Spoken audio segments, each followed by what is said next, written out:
Hi all friends, welcome to MTM political talk. അങ്ങനെ Bihar election ഇങ്ങ് പടിവാതിക്കലെത്തിയിരിക്കുകയാണ്. തെരഞ്ഞെടുപ്പ് കമ്മീഷൻ തീയതികൾ പ്രഖ്യാപിച്ചു കഴിഞ്ഞല്ലോ.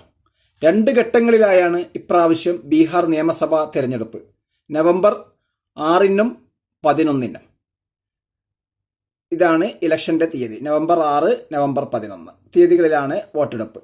വോട്ട് എണ്ണുന്നത് നവംബർ 14-നാണ്.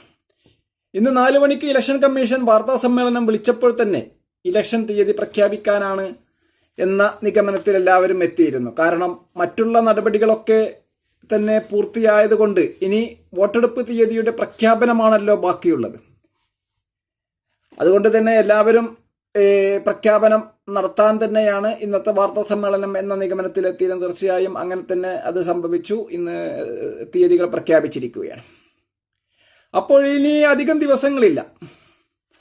നവംബർ മാസം എന്ന് പറഞ്ഞു കഴിഞ്ഞാൽ 6, 11 തീയതികളാണല്ലോ. ഇന്ന് ഏകദേശം 6-ാം തീയതിയാണല്ലോ. അപ്പോൾ കറക്റ്റ് ഒരു മാസമാണ് ഇനി ബാക്കിയുള്ളത്. അടുത്ത 6-നും 11-നുമാണ് വോട്ടെടുപ്പ്. അതുകൊണ്ട് തന്നെ ഒരു മാസം കറക്റ്റാണ് ബീഹാർ നിയമസഭാ ഇലക്ഷന് ഇനിയുള്ളത്. ഇതിനിടയ്ക്ക് എല്ലാ കാര്യങ്ങളും പൂർത്തീകരിക്കേണ്ടത് സ്ഥാനാർത്ഥി നിർണയം, മറ്റുള്ള ചർച്ചകൾ, കാര്യങ്ങൾ ഒക്കെ. കാരണം രാഷ്ട്രീയ പാർട്ടികളൊക്കെ ഒരുപാട് മുന്നോട്ട് പോയി കഴിഞ്ഞിരിക്കുന്നു തെരഞ്ഞെടുപ്പുമായി ബന്ധപ്പെട്ട പ്രവർത്തനങ്ങളിൽ. അതുകൊണ്ട് തന്നെ വലിയൊരു തിരക്കൊന്നും സംഭവിക്കാനും സാധ്യതയില്ല. കാര്യമായി സ്ഥാനാർത്ഥി പ്രഖ്യാപനങ്ങൾക്ക് ശേഷം പ്രചരണത്തിലേക്ക് രാഷ്ട്രീയ പാർട്ടികൾ കടക്കും എന്നാണ് ഇതിൽ നിന്ന് നമുക്ക് മനസ്സിലാക്കാനുള്ളത്. ബീഹാറിൽ 7.43 കോടി വോട്ടർമാരാണുള്ളത്.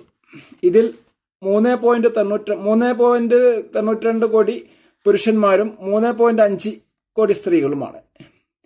243 സീറ്റാണ് ബീഹാർ നിയമസഭയിലുള്ളത്. ഇതൊക്കെയാണ് ബീഹാറിന്റെ പ്രത്യേകത. നമുക്കറിയാവുന്ന കാര്യങ്ങളാണ്, എങ്കിലും ഒന്ന് സൂചിപ്പിച്ചു എന്ന് മാത്രം. പ്രധാന മുന്നണികൾ NDA, ഇന്ത്യ സഖ്യം, 2 മുന്നണികളാണ് ബീഹാറിനെ സംബന്ധിച്ചിടത്തോളം ഈ ഇലക്ഷനെ നേരിട്ട് മുട്ടുന്നത്.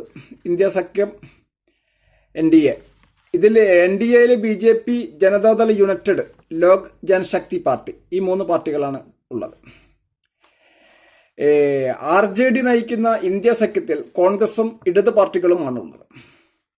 ഇതാണ് ഈ 2 മുന്നണികളുടെ കാരണം 2 മുന്നണികൾ തമ്മിൽ തന്നെയാണ് ബീഹാറിൽ കാര്യമായ മത്സരം നടക്കുന്നത്. അതുകൊണ്ട് തന്നെ മറ്റുള്ള ചെറിയ പാർട്ടികളും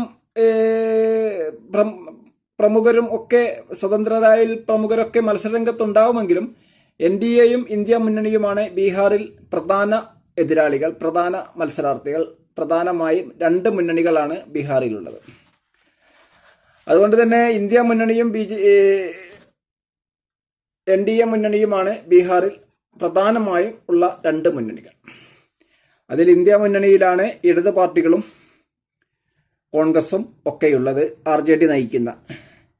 NDA മുന്നണിയിൽ BJP, ജനതാദൾ യുണൈറ്റഡ്, ലോക് ജനശക്തി, ഈ 3 പാർട്ടികളാണുള്ളത്. ഇതിപ്പോൾ ജനതാദൾ യുണൈറ്റഡിന്റെ നേതാവാണല്ലോ നിതീഷ് കുമാർ. അദ്ദേഹമാണല്ലോ അവിടുത്തെ മുഖ്യമന്ത്രി. അദ്ദേഹം ഒരു നീണ്ട കാലയളവ് 9 തവണ മുഖ്യമന്ത്രിയായ ഒരു വ്യക്തിയാണ് നിതീഷ് കുമാർ. നീണ്ട കാലയളവ്. പക്ഷേ ഇപ്രാവശ്യം തോന്നുന്നു ഏകദേശം കാലാവധി പൂർത്തിയാക്കിയിട്ടുള്ളത്. ഇതിനു മുമ്പൊന്നും കാലാവധി പൂർത്തിയാക്കാൻ കഴിയാത്ത അവസ്ഥയിൽ അങ്ങനെ രാജിവെക്കലും അങ്ങനെയൊക്കെ ഉണ്ടായിരുന്നു. ഇപ്രാവശ്യം കാലാവധി പൂർത്തിയാക്കിയിരിക്കുകയാണ്. ഇതിനു മുൻപും ഒരു മാറ്റങ്ങളൊക്കെ നടന്നല്ലോ. എന്നാലും നിയമസഭയുടെ കാലാവധി ഇപ്പോൾ പൂർത്തിയാക്കിയിരിക്കുകയാണ്. ഇതൊക്കെയാണ് ഇപ്പോൾ ബംഗാളിനെ കുറിച്ച്. ഇനിയും ഒരുപാട് കാര്യങ്ങൾ ബംഗാളിനെ കുറിച്ചും അവിടുത്തെ രാഷ്ട്രീയത്തെക്കുറിച്ചും സീറ്റ് വിഭജനത്തെക്കുറിച്ചും മുന്നണി സമവാക്യങ്ങളെക്കുറിച്ചും ഒക്കെ ഒരുപാട് വീഡിയോകൾ നമുക്ക് ഇതുമായി ബന്ധപ്പെട്ട് ഉണ്ട്. തീർച്ചയായും ഈ ബീഹാർ രാഷ്ട്രീയം തീർച്ചയായും നമ്മൾ വളരെ വിശദമായി പരിശോധിക്കേണ്ടതുണ്ട്. അപ്പോൾ ഇനിയും ഒരുപാട് വീഡിയോകൾ വരാനുണ്ട്. തീർച്ചയായും ബീഹാർ രാഷ്ട്രീയത്തിനെ കുറിച്ച്, ബീഹാർ രാഷ്ട്രീയത്തിലെ സമവാക്യങ്ങളെക്കുറിച്ച്, ഇനി ഉണ്ടാകുന്ന സീറ്റ് വിഭജനം, പുരോഗതി, എല്ലാ കാര്യങ്ങളെക്കുറിച്ചും വിശദമായ വീഡിയോകൾ ഇനി നമുക്ക് അടുത്തടുത്ത ദിവസങ്ങളിൽ ഉണ്ടാവും തീർച്ചയായും.